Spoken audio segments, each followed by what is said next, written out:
We've said it so often, but I don't think it can be overemphasized. Mentorship is not about knowing all the answers.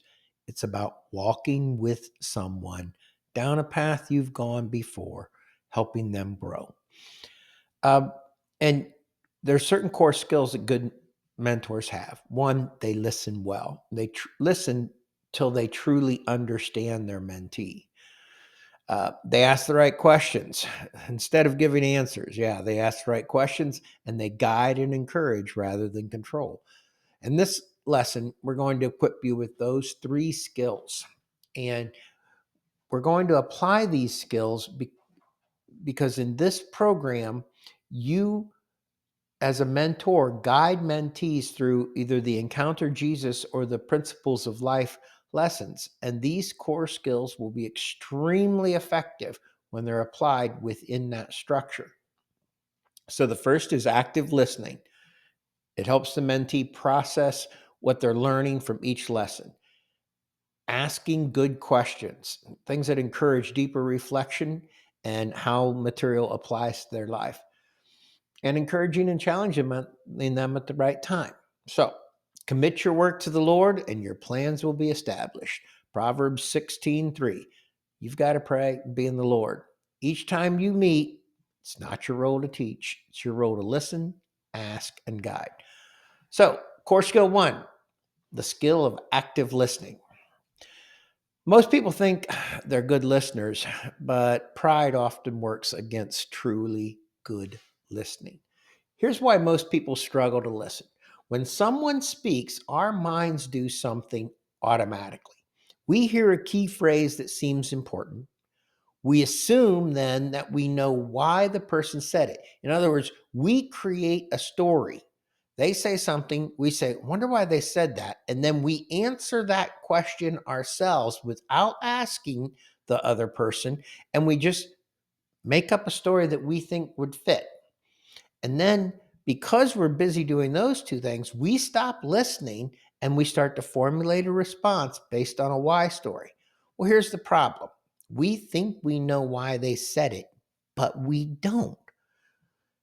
We miss the part of their message because we're focused on responding, and our response is often incomplete or incorrect because we made the assumption we knew why they said something.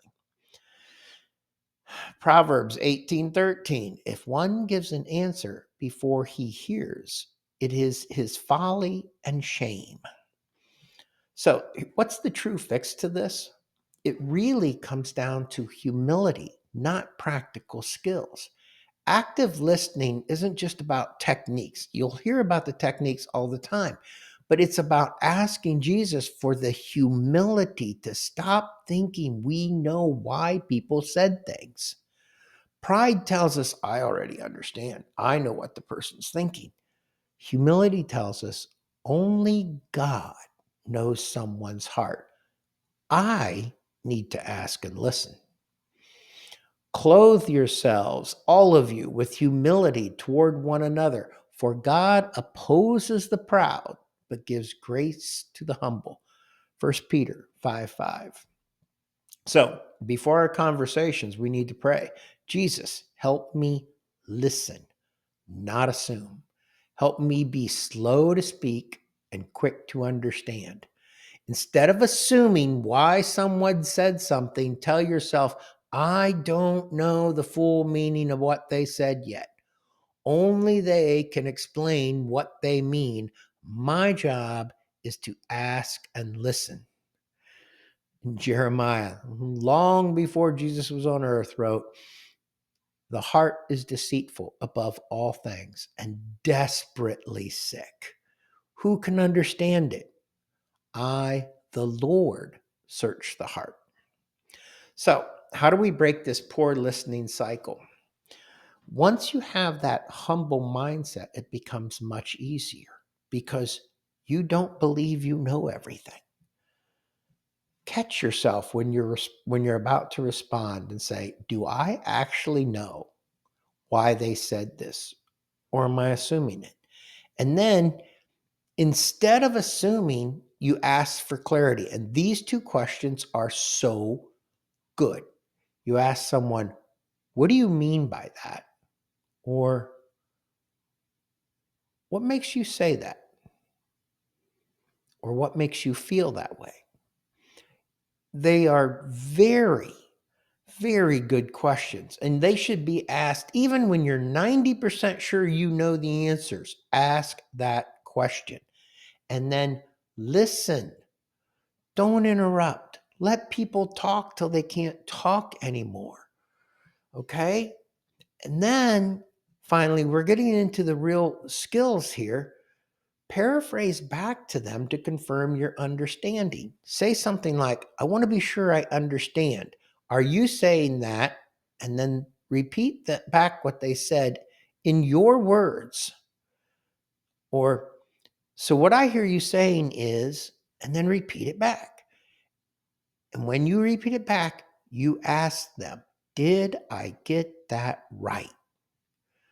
You know, in James, he wrote, very first chapter, 19th verse, let every person be quick to hear, slow to speak, slow to anger. What does this eliminate? Okay, what's it fix? It eliminates the bad habit of assuming you know meaning, the why story trap.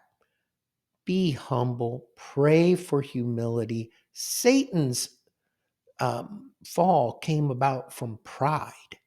Don't think you know something that someone hasn't actually told you. Doing that alone prevents responding before you fully understand. This will build deeper trust in the person you're working with because they believe you've actually heard them. And it changes not just our listening skills, but it changes our heart. And that's where we have to really make the change. We need to be humble of heart. Great listeners don't assume, they ask. Okay, so practice and exercise that. Breaking that habit of assuming is it has to be practiced during normal conversations. It's not something you can do a lot and then all at once, you know, when you're in a mentor situation, says, oh, I'm not going to do that anymore. No, and it's wise. It's wonderful to do it all the time. Ask those two questions. What do you mean by that? And why do you say that? Okay, do that. And that'll keep you from responding. So do it often. Think about it. And in the evening, ask yourself, did I have any conversations where I interrupted someone? Did I really ask why they said that? And pray. You can pray this silently during a conversation, anything. Jesus, help me be humble. Help me to listen fully before I assume. And let me hear others the way you hear me.